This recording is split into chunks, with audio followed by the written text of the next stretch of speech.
And I remember realizing that, she really liked the energy.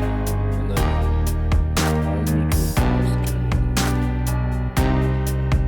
in, and she tried to convince our boss that I should be promoted to be a manager, which was totally bizarre because we were in technically different departments or something.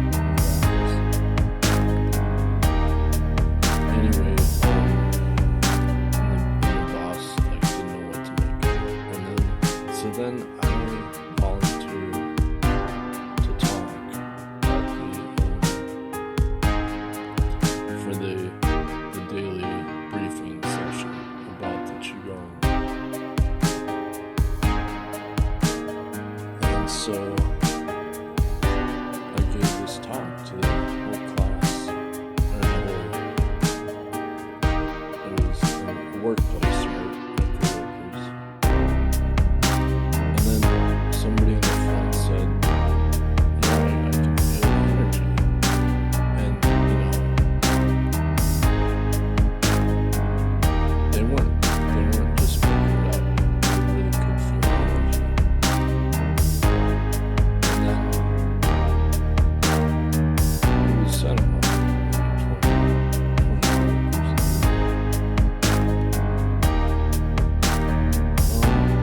And then it was lunchtime, so I decided I better eat some food. And I went next door, and it was this vegan restaurant where they had a vegan, they claimed, it was an African restaurant, but she had this tofu soup.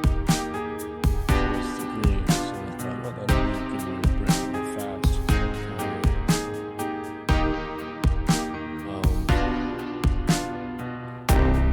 And then when I ate the soup, it literally tasted like poison.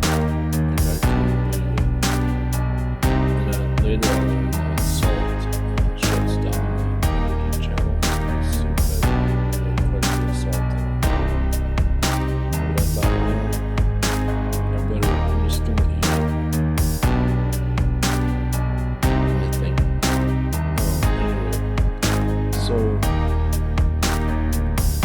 okay. And then the other thing that happened was that I went to my local cafe, and it's like this anarchist cafe, and there was a meditation guy there that I'd hang out with him. He was like this dropout hippie guy, and he was on SSDI or something. I had no idea, because he would eat there every day. And then his sister would take care of this old jazz musician, and she did karate or something at one point, but she was sort of Allbutt. Anyway, she was in the cafe, and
put more energy into her. And I was, I never touched her. I just used my hands. And then I drove back home, and it was an hour's drive. And then I was really upset. I'm like, I can't believe I was fasting all week, and I've been working so hard on the holidays. I get screamed at super bad. And I knew I had just done a really powerful healing. But at the same time, I was like, that was the worst I'd ever been screamed at in my whole life. And I was in a very sensitive condition, like emotional. And I said, I just thought, this isn't worth it. Like, I just worked so hard just to get screamed at for the worst I ever had in my life. Okay, so, and then so then the weekend comes over, and it's a Qigong practice meeting, and I go there, and Jim Hans, he's the Qigong, he's not a Qigong master, he's the teaching assistant, and he asked me to tell the rest of the group about my fasting experience. I can't remember what I said, and then this little old lady says, well, can you give me healing? And I said, yeah, sure, because that's what we do, we practice healing with. And I never touched her. I just stood to her side. And I forgot that you're not supposed to pull blockages out of the top center of the skull. I put my hand over the top center of the skull and pulled out, and I felt this heavy heavy block. I pulled it out of her skull by accident. It just happened. She just started bawling. She couldn't see what I was doing. She bawled non-stop for like 15 minutes. And then someone else had put their arm around her back downstairs after everybody left. And I